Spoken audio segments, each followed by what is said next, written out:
Hi everyone, in front of me I've got Realme GT Master Edition, and let me share with you how to set camera timer on this device.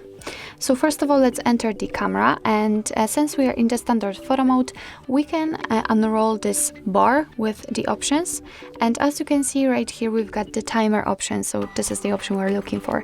We've got three different options. We've got the timer off, and this clock icon is highlighted, so that's why it is turned off right now, but we can set 3 or 10 seconds delay. So let me pick first of all 10 seconds delay. After tapping on it, this option will be immediately highlighted, so it means that it has been applied. What's more, you can see it on the shutter button.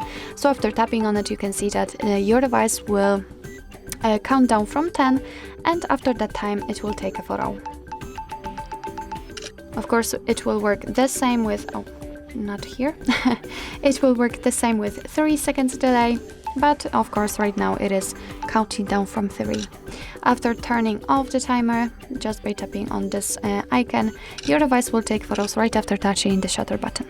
So actually this is it. This is how to set camera timer in your Realme GT Master Edition.